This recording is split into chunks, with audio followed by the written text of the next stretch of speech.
தூத்துக்குடி நாடாளுமன்ற தொகுதியில் இரட்டை இலை சின்னத்தில் உங்கள் நல்லாதரவை நாடி போட்டியிடுகிற மரியாதைக்குரிய அன்பு சகோதரி திருமதி சிந்தியா பாண்டியன் அவர்களே, அண்ணா திராவிட முன்னேற்ற கழகத்தின் தூத்துக்குடி மாவட்ட செயலாளர் அருமை சகோதரர் அனிதா ராதாகிருஷ்ணன் அவர்களே,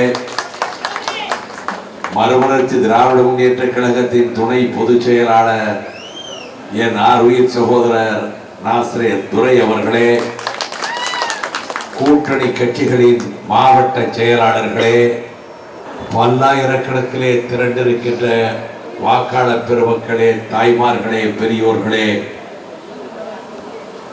புரட்சி தலைவியின் போர்ப்படை வீரர்களான அண்ணா திராவிட முன்னேற்ற கழக அடலேர்களே, கழகத்தின் கண்மணிகளே, தோழமை கட்சி தோழர்களே, மரியாதைக்குரிய பத்திரிகையாளர்களே, வணக்கம். இன்று பிற்பகல் 4 மணி அளவில் நான் அண்ணா திராவிட முன்னேற்ற கழக கூட்டணியில்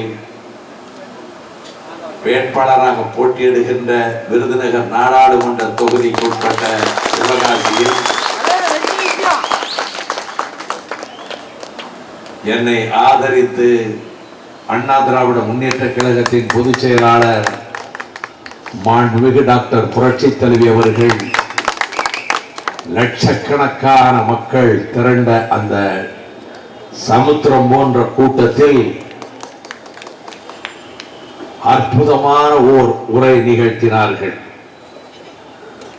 உரை நிகழ்த்தி முடிந்த பிறகு நான் அவர்களிடம் சொன்னேன், பிரச்சாரம் தொடங்கிய நாள் முதல் ஒவ்வொரு உரையும் மகத்தானதாகவே அமைகின்றது. ஆனால் இன்று கலைஞர் கருணாநிதியினுடைய குடும்பம் நடத்துகின்ற கூட்டு கொள்ளையை, BSNL நிறுவனத்திலே நடைபெற்ற பயங்கரமான ஊழலை, இதுவரை வெளியிலே வராத அந்த இமாலய ஊழலை தன் மகன்கள், தன்னுடைய மகள், பேரன், பேத்திகளுக்கு தமிழ்நாட்டையே பங்கு வைத்து நடத்துகின்ற இந்த மக்கள் சொத்துக்களை சுரண்டுகின்ற கொடுமையை இன்று நீங்கள் எடுத்து வைத்த விதம் மின்சாரம் பாய்ச்சுவதை போல இருந்தது. எனக்கென்று ஒரு குடும்பம் இல்லை, தமிழக மக்களே நீங்கள் தான் என் குடும்பம் என்று நீங்கள் கூறினீர்கள். It has got an electrifying effect என்று நான் அவர்களிடம் மனம் நெகிழ்ந்து சொன்னேன். அப்பொழுது சொன்னார்கள், இந்த தகவல்கள் எனக்கு கிடைத்தது, அதனை விருதுநகர் தொகுதிக்குட்பட்ட சிவகாசியில் தான் முதலாக பேச வேண்டும் என்று நான் பேசினேன் என்று சொன்னார். எடுத்த எடுப்பிலேயே ஒரு காரணத்தையும் சொன்னார்கள். இன்று திடீரென்று பொது வேலை நிறுத்தம் என்று கலைஞர் கருணாநிதி அறிவித்தார். ஏனென்றால் இன்றுதான் என்னுடைய அருமை சகோதரர் வைகோ அவரை ஆதரித்து நான் சிவகாசியிலே பிரச்சாரம் செய்ய போகிறேன், அடுத்து மதுரையிலே மார்க்சிஸ்ட் கட்சியினுடைய வேட்பாளர் மோகன் அவர்களை ஆதரித்து பிரச்சாரம் செய்ய போகிறேன் என்று இன்று திடீரென்று ஒரு பொதுவேலை நிறுத்தத்தை அறிவித்தார் என்று கூறினார். இந்த பொதுவேலை நிறுத்தத்தை அறிவித்த கலைஞர் கருணாநிதி அவர்களுக்கு சில கேள்விகளை விடுத்தேன். அது ஏடுகளிலே வெளிவரவில்லை. காலத்தின் அருமை கருதி அதிலும் தூத்துக்குடி தொகுதியினுடைய நாடாளுமன்ற உறுப்பினராக இந்திய நாடாளுமன்ற நாற்காலியில் அலங்கரிக்க போகின்ற அருமை சகோதரி சிந்தியா பாண்டியன் அவர்களை ஆதரித்து பேசும் வேளையில் ஒன்றை கேட்க விரும்புகின்றேன்.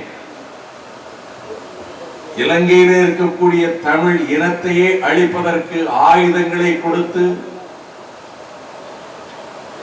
இன்றைக்கு இலங்கை தீவில் தமிழர்கள் வாழும் பகுதிகள் இரத்த காடாகி பல்லாயிரக்கணக்கான தமிழ் மக்கள் கொன்று குவிக்கப்பட்டு பச்சை குழந்தைகளும் தாய்மார்களும் கொல்லப்பட்டு காயமுற்றவர்கள் மருந்தில்லாமல் சிறுக சிறுக செத்துக் கொண்டிருக்கின்ற இந்த நேரத்தில் ஒட்டுமொத்தமான தமிழ் இனத்தையே அழிப்பதற்கு கொடூரமான ஆயுதங்களை வழங்கியது இந்திய அரசு, மத்திய அரசு, ஐக்கிய முற்போக்கு கூட்டணி அரசு, காங்கிரஸ் தலைமை தாங்கும் அரசு, சோனியா காந்தி இயக்குகின்ற அரசு. பலாரி விமான தளத்தை பழுது பார்த்து கொடுத்து, ஆயுதம் கொடுத்து, பணம் கொடுத்து ஒட்டுமொத்தமாக அவர்களை அழிப்பதற்கு இவ்வளவும் செய்து இன்று வரையில் போரை நிறுத்து என்று சொல்லாத காங்கிரஸ் சர்க்கார் அதற்கு தலைமை தாங்கக்கூடிய அம்மையார் சோனியா காந்தியை பார்த்து யுத்தத்தை நிறுத்தி என்று இலங்கைக்கு சொல்லிவிட்டு தமிழ்நாட்டு எல்லைக்குள் வாருங்கள் என்று சொல்ல திராணியற்ற கலைஞர் கருணாநிதி இங்கே கடையை அடைக்க சொல்லுகிறாரே. இந்த பித்தலாட்டம் ஈடுபடாது. இந்த மோசடி நாடகத்தை மக்கள் புரிந்து கொள்வார்கள். பாடங்கள் பீயுங்கள் தமிழ்நாட்டு மக்கள். திராவிட முன்னேற்ற கழகம் இந்த துரோகத்துக்கு உடந்தையாயிற்று. கலைஞர் கருணாநிதி இந்த இனத்துக்கு துரோகம் செய்தார். எனவே மக்கள் மனதில் ஏற்பட்ட கொந்தளிப்பு காரணமாக நாடாளுமன்ற தேர்தலில் 40 தொகுதிகளிலும் மரண அடி கொடுப்பார்கள் மக்கள் என்று பயந்து போனதன் காரணமாக இதை அறிவித்தார். கோவில்பட்டி தொகுதியிலே இருக்கக்கூடிய வாக்காளர் பெருமக்களை, நமது தொகுதியில் அண்ணா திராவிட முன்னேற்ற கழகத்தினுடைய வேட்பாளராக சகோதரி சிந்தியா பாண்டியன் அவர்கள் போட்டியிடுகிறார். இந்த தொகுதியில் உங்கள் பிரதிநிதியாக நான் நாடாளுமன்றத்தில் ஒரு 6 ஆண்டு காலம் பணியாற்றியவர். இங்க நான் நேசிக்கின்ற மக்கள் ஏராளம் இருக்கிறீர்கள். இதனை இதனால் இவன் முடிக்கு வென்றாய்ந்து அதனை அவன்கண் விடல் என்பதற்கொப்ப மிக தகுதியான ஒரு வேட்பாளரை அதிமுகவினுடைய பொதுச் செயலாளர் அவர்கள் அறிவித்திருக்கின்றார். அதிகமான பரிச்சயம் இல்லை சகோதரி சிந்தியா பாண்டியன் அவர்களோடு. என்னுடைய அருமை சகோதரர் PH பாண்டியன் அவர்கள் நாடாளுமன்றத்தில் அவர் அற்புதமாக அவர் ஆற்றிய பணிகளை நான் அறிவேன். விவசாயிகளுக்காக நதிகளை இணைக்க வேண்டும் என்கின்ற ஒரு மசோதாவை கொண்டு வந்த போது அந்த மசோதாவை ஆதரித்து இந்தியாவிலே இருக்கக்கூடிய அனைத்து கட்சிகளும் பேசியது. அப்பொழுது அதிமுகவோடு உடன்பாடு இல்லை என்றாலும் அருமை சகோதரர் PH பாண்டியன் அவர்கள் அதிலே அற்புதமாக உரையாற்றினார்.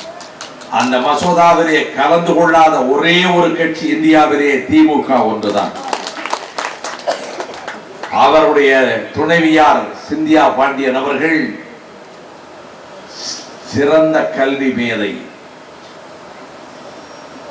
மனோன்மணியம் சுந்தரனார் பல்கலைக்கழகம், இந்த தெற்கு செவேர் அமைந்த பல்கலைக்கழகத்துக்கு சேவை எனும் கிரீடத்தை தந்தவர்.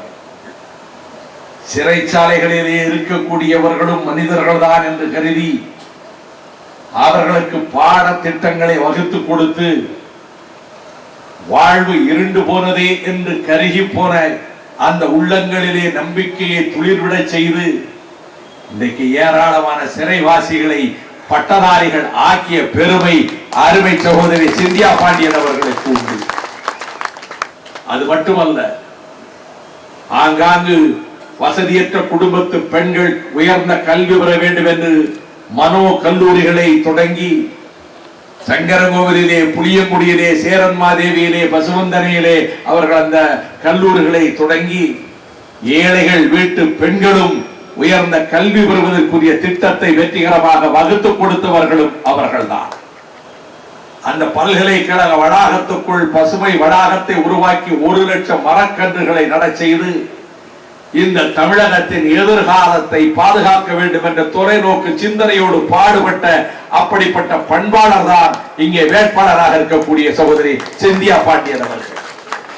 ஒரு தொலைநோக்கு சிந்தனை உள்ள ஒருவர், எதிர்காலம் நன்றாக இருக்க வேண்டும், நம்முடைய வருங்கால சந்ததிகள் வாழ்வு நன்றாக இருக்க வேண்டும் என்று கருதக்கூடிய ஒரு எண்ணம் கொண்ட ஒரு சகோதரி அந்த பல்கலைக்கழக வளாகத்துக்குள் பசுமை வளாகத்தை உருவாக்கி 1 லட்சம் மரக்கன்றுகளை நட செய்து இந்த தமிழகத்தின் எதிர்காலத்தை பாதுகாக்க வேண்டும் என்ற தொலைநோக்கு சிந்தனையோடு பாடுபட்ட அப்படிப்பட்ட பண்பாளர் தான் இங்கே வேட்பாளராக இருக்கக்கூடிய சகோதரி